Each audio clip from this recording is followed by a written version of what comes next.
Welcome to my channel.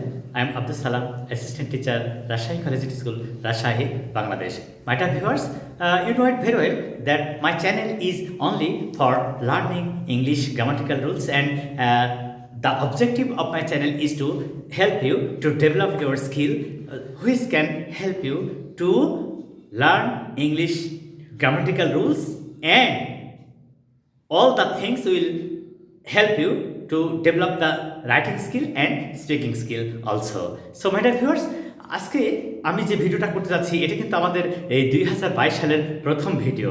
আশা করি তোমাদের অনেক ভালো লাগবে এবং আমরাও চেষ্টা করব কিভাবে তোমাদেরকে অনেক সুন্দর করে সহজ করে ইংরেজিটা শেখানো যায়। তাই আজকে ইংরেজির যেহেতু এবছরের শুরুতেই ভিডিওটা, তাই ইংরেজির যে বেসিক পয়েন্টস সেগুলি নিয়ে কিন্তু ভিডিওটা আজকে আমি করব। সেটা কি সেন্টেন্স যে ভিডিও।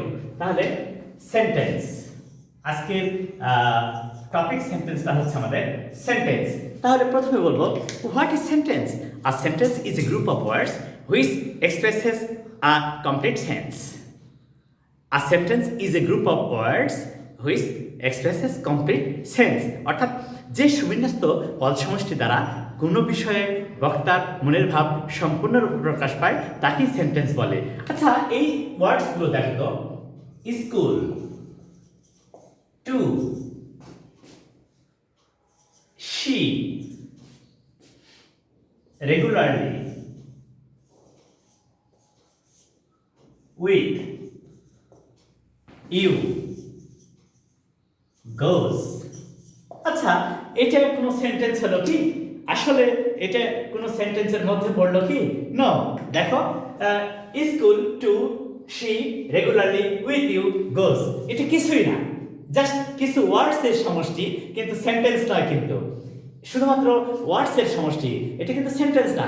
তাহলে এটাকে আমরা যখন সেন্টেন্স তৈরি করব তখন একটা সিস্টেম বা পদ্ধতি মেনটেন করব। সেটা কি? সেন্টেন্স শুরু হয় কিভাবে? সাবজেক্ট দ্বারা। আচ্ছা, কে সাবজেক্ট? এই যে কে, হু, তাহলে শি। আচ্ছা, সাবজেক্টের পরে কে আসে? ভার্ব, তাহলে কে হবে? গোজ। শি গোজ, তিনি যান।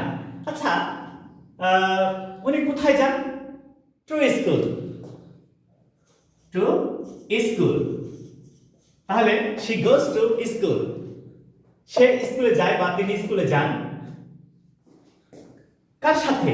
With you, with you. কিভাবে যান? ওনার যাওয়ার ধরনটা কেমন? Regularly, regularly. আচ্ছা, এবারে আমি এই সেন্টেন্সটা যখন অ্যানালাইসিস করব তখন কেমন হবে? একদম সহজ। কি? প্রথমে চলে আসলো সাবজেক্ট, তারপরে আসলো ভার্ব, ভিআই, এটা ভার্ব ইন্ট্রান্সিটিভ, তারপরে এই সবই কিন্তু এক্সটেনশন, এদেরকে বলা হচ্ছে এক্সটেনশন। দেখো কত সহজে আমরা একটা ছোট্ট সেন্টেন্স তৈরি করতে পারছি। আর এই সেন্টেন্সটাকে আমরা বলছি যে এটা একটা অ্যাসার্টিভ সেন্টেন্স। কেন? এই অ্যাসার্টিভ সেন্টেন্সের স্ট্রাকচার হচ্ছে এই স্ট্রাকচার, সেটা কি? Subject plus verb plus object অথবা এক্সটেনশন। এইভাবে যদি কোনো সেন্টেন্স সাজানো থাকে তাহলে আমরা তাকে অ্যাসার্টিভ সেন্টেন্স বলবো। তাহলে he made a new plan, সে একটা নতুন বুদ্ধি এঁটেছিল। কে? সে। হি সাবজেক্ট, বুদ্ধি এঁটেছিল ভার্ব ট্রান্সিটিভ। কি? নতুন বুদ্ধি। এই যে এটা হোয়াট, তাই এটা হচ্ছে অবজেক্ট, এটা অবজেক্ট, এটা সাবজেক্ট, ভার্ব, অবজেক্ট। তাহলে আমরা কিন্তু সহজে বুঝতে পারলাম যে সেন্টেন্সের বৈশিষ্ট্য কি? যে এ শুরু হবে সাবজেক্ট দ্বারা। নর্মালি আমরা যখন কথা বলি সাধারণত অ্যাসার্টিভ সেন্টেন্স নিয়েই কথা বলি। আমি যখন কারোর সাথে কথা বলছি, at the time of talking with some people, at the time of talking with my friends, at the time of talking with my students, at the time of talking with my familiar persons, we normally discuss the assertive sentences and we try to exchange our views by exchanging the normal emotion, feelings or activities in a simple way, that is assertive sentence. But sometimes we have to think the other things also. Sometimes we have to interrogate, sometimes we have to give advice, order, and sometimes we have to be puzzled or astonished to see something. In this way we can express our feelings to other people. But the real thing is that we have to think the basic part of the sentence, and that is assertive sentence part, and that should be subject plus verb plus object or extension. যেমন আমরা আগের সেন্টেন্সটা দেখলাম subject plus verb ইন্টারজেক্টিভ আর extension আছে, এখানে object নেই। তারপরে sentence দেখছি যে subject plus verb transitive plus object, এই ক্ষেত্রে আবার কি খেয়াল করছি যে অবজেক্ট আছে, এক্সটেনশন নেই। তাহলে মূলত অ্যাসার্টিভ সেন্টেন্সটা কি সেটা নিয়ে আমরা আজকে কাজ করছি। দেখো তো এবারে আমরা অ্যাসার্টিভ সেন্টেন্সকে আর কি ভাবে উপস্থাপন করা যায়, এই অ্যাসার্টিভ সেন্টেন্সটা কি ভাবে সুন্দর করে তৈরি করা যায় সেইটা নিয়ে কাজ করব ইনশাআল্লাহ। আমাদের লক্ষ্য ছোট্ট ছোট্ট বিষয়গুলোকে অতি সাধারণ এবং চমৎকার করে তুলে ধরা এবং তোমাদেরকে ওই সাধারণ জিনিস থেকে অসাধারণ মানে এক্সট্রা অর্ডিনারি দিকে ধাবিত করা। এবার দেখো, হি ওয়ার্কস হার্ড, সে কঠোর পরিশ্রম করে, সাবজেক্ট প্লাস ভার্ব এক্সটেনশন, এইটা যেমন একটা সেন্টেন্স তৈরি হলো। ঠিক আচ্ছা, এটা স্টেটমেন্ট অ্যাসার্টিভ সেন্টেন্স, বাট এটা অ্যাফার্মেটিভ সেন্টেন্স, কিন্তু এটা অ্যাফার্মেটিভ সেন্টেন্স। আমরা এই ধরনের সেন্টেন্সকে যখন নেগেটিভ করব সবসময় তার অ্যাফার্মেটিভ লিখতে হয় না, নেগেটিভ সেন্টেন্সে লিখতে হয়। তাহলে কি করতে হয়, এই সেন্টেন্সটাকে যদি আমরা নেগেটিভে রূপান্তর করি তাহলে সিম্পল যে নিয়ম উইদাউট চেঞ্জিং মিনিং না, এমনি কনভার্সন সেটা হচ্ছে he does not work hard, সে কঠোর পরিশ্রম করে না। এইটা নেগেটিভ হয়ে গেল, এটা কিন্তু উইদাউট চেঞ্জিং মিনিং না, এটা কনভার্সন অফ সেন্টেন্সেস।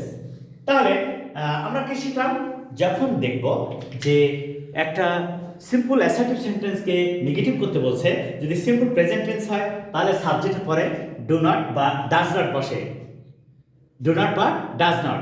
যদি subject third person singular number present tense হয় তাহলে সাবজেক্টের পরে ডাজ নট আর ভার্বের বেস ফর্ম হয়, তাহলে নেগেটিভ হয়ে গেল।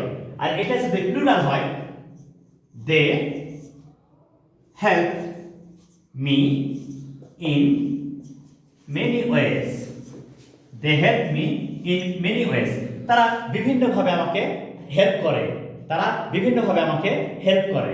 তাহলে কি এটাকে আমরা যদি নেগেটিভ করি, যেহেতু এটা অ্যাফার্মেটিভ, এইটা অ্যাফার্মেটিভ, এটাকে যদি আমরা নেগেটিভ সেন্টেন্সে রূপান্তর করি তাহলে কি হবে, দে, এই দেটা হচ্ছে প্লুরাল। তাহলে এখানে যেমন সিঙ্গুলার থার্ড পারসন হওয়ার জন্য ডাজ নট হলো, এখানে হবে do not, they do not help me in many ways, in many ways। আচ্ছা, এটা কনভার্সন হয়ে গেল। আর তোমরা তো জানো যে কনভার্সন করলে কিন্তু সেন্টেন্সের অর্থ বিকৃত হয়, সঠিক থাকে না। এই ধরনের সেন্টেন্সকে যদি আমি ট্রান্সফরমেশন করি তাহলে ইন্টারোগেটিভ নেগেটিভ বানাতে হয়। তাহলে সেক্ষেত্রে হতো don't they help me in many ways, don't they help me in many ways, তাহলে ইন্টারোগেটিভ নেগেটিভ দুটাই হয়ে গেল।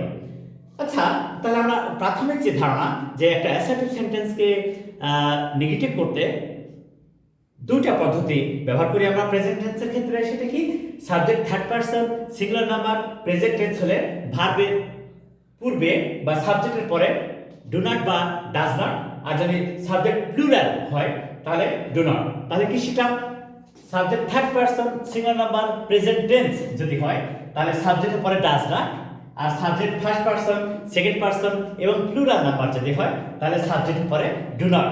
আর একটা মজার ব্যাপার হলো যে ডু নট, ডাজ নট বা ডু ডাজ ডিড এবং যে কোনো মোডালস এরপরে ভার্বের অলওয়েজ বেস ফর্ম হয়। আমরা আরেকটা সেন্টেন্স উদাহরণ দিলে সেটা আরো ক্লিয়ার হয়ে যাবে, তোমরা এটাকে ফলো করো। দেখো যে আমরা যদি আরেকটা উদাহরণ দিই তাহলে সেই ক্ষেত্রে কেমন হয় এইটা একটু দেখো। সেটা হলো, দেখো তো এই সেন্টেন্সটা অ্যাফার্মেটিভ আছে। দেখো, she drew a nice picture. She drew a nice picture. সে একটা চমৎকার ছবি এঁকেছিল।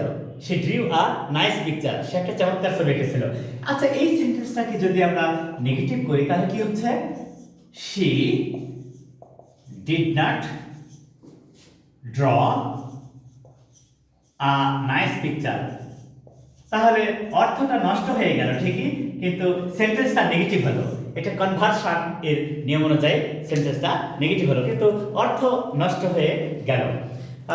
বলছে she drew a nice picture, এখানে বলছে she did not draw a nice picture. সে একটা চমৎকার ছবি এঁকেছিল না, তাই কি হয়? ও তো আগে স্বীকার করে নিয়েছে যে এঁকেছিল। আচ্ছা, এই যে আমরা এতগুলো উদাহরণ দিচ্ছি, এর উদ্দেশ্যটা কি? বলছে we respect the elders. We respect the elders. তাহলে এখন যদি কেউ লিখে we do not respect the elders, তাহলে কিন্তু অর্থ নষ্ট হয়ে গেল। সেন্টেন্স নেগেটিভ হলো কিন্তু অর্থটা নষ্ট হয়ে গেল। কিন্তু এটা প্রেজেন্ট টেন্সের ক্ষেত্রে, এটা পাস্ট টেন্সের ক্ষেত্রে আমরা সহজেই তাহলে বুঝতে পারলাম যে একটা সিম্পল প্রেজেন্ট টেন্সকে নেগেটিভ করলে সাবজেক্টের পরে ডু নট বা ডাজ নট বসে, আর সিম্পল পাস্ট টেন্স কে নেগেটিভ করলে সাবজেক্টের পরে ডিড নট বসে, ভার্বের বেস ফর্ম। মূল উদ্দেশ্য হচ্ছে যে যখনই দেখবো যে সাবজেক্টের পরে ভার্বের পাস্ট ফর্ম সিম্পল পাস্ট, সাবজেক্টের পরে ভার্বের প্রেজেন্ট ফর্ম সিম্পল প্রেজেন্ট, তাহলে সিম্পল প্রেজেন্ট টেন্সের ক্ষেত্রে ডু নট বা ডাজ নট হচ্ছে নেগেটিভের ক্ষেত্রে, আর সিম্পল পাস্টে হচ্ছে ডিড নট। তাহলে আমরা সহজেই বুঝতে পারলাম যে একটা ছোট্ট অ্যাসার্টিভ সেন্টেন্সকে কত সহজে নেগেটিভ করা যায়, এবং সেটা কনভার্সনের মাধ্যমে আজকে যেটা আলোচনা হলো এইভাবে আমরা করতে পারি। আশা করি তোমাদের এখানে কোনো সমস্যা থাকবে না। তাহলে my dear viewers, now you can easily understand that an assertive sentence is a kind of sentence which states or denotes the simple or narrative action. Simple or narrative action. তাহলে আমরা কি বললাম? যে সেন্টেন্স দ্বারা সাধারণভাবে কোনো উক্তি বা বর্ণনা প্রকাশ পায় তাকে অ্যাসার্টিভ সেন্টেন্স বলে। তাহলে অ্যাসার্টিভ সেন্টেন্সের স্ট্রাকচারটা কি? প্রথমে সাবজেক্ট হয়, তারপরে ভার্ব হয়, তারপরে অবজেক্ট বা এক্সটেনশন হয়। প্রথমে সাবজেক্ট, তারপর ভার্ব, তারপরে অবজেক্ট বা এক্সটেনশন। আশা করি তোমাদের এখানে আর কোনো সমস্যা নেই। তাহলে সেন্টেন্স যে 5 প্রকার, সেন্টেন্সের স্ট্রাকচার বা গঠন অনুযায়ী 3 প্রকার, কিন্তু আজকে যেটা আমরা আলোচনা করছি এটা কিন্তু সেন্টেন্স অর্থ অনুযায়ী 5 প্রকার। তার প্রথম প্রকার হচ্ছে অ্যাসার্টিভ সেন্টেন্স। তাহলে সেই অ্যাসার্টিভ সেন্টেন্সটাই হচ্ছে subject plus verb plus object বা এক্সটেনশন। তাহলে আজকে আমরা যেটা আলোচনা করলাম সেটা হচ্ছে অ্যাসার্টিভ সেন্টেন্স। তাহলে কি? সেন্টেন্স অর্থ অনুযায়ী 5 প্রকার। প্রথমটা অ্যাসার্টিভ, দ্বিতীয়টা ইন্টারোগেটিভ, তৃতীয়টা ইম্পারেটিভ, চতুর্থটা অবজেক্টিভ, আর পঞ্চমটা এক্সক্লেমেটরি। আমি লিখে দিচ্ছি, তোমরা একটু ফলো করো আমাকে, খুবই সহজ। আমি বোর্ডে লিখে দিচ্ছি, তোমরা জাস্ট ফলো করো। প্রত্যেকটা কথা, প্রত্যেকটা লেকচার অত্যন্ত ইম্পর্টেন্ট। তাহলে অর্থ অনুযায়ী সেন্টেন্স 5 প্রকার, তার মধ্যে 1 নাম্বার হচ্ছে assertive sentence. Assertive sentence. 2 number assertive, 2 number interrogative sentence. Interrogative sentence. 3 number imperative sentence.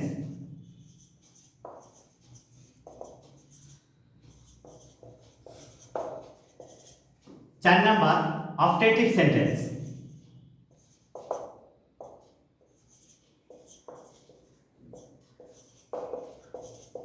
5 number exclamatory sentence.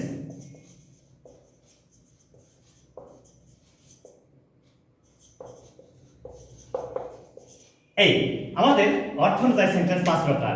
আমরা পর্যায়ক্রমে এর পরের দিনে ইন্টারগ্রেটিভ নিয়ে আলোচনা করব। পর্যায়ক্রমে সবগুলো আলোচনা হবে। আশা করি প্রতিটা ভিডিও তোমরা শুরু থেকে শেষ পর্যন্ত দেখবা এবং ইংলিশটা চমৎকারভাবে শিখবা। So my dear viewers, please share my videos to your friends and relatives so that they can be benefited by you and tell them to subscribe my channel. ভালো থাকো, সুন্দর থাকো। আসসালামু আলাইকুম।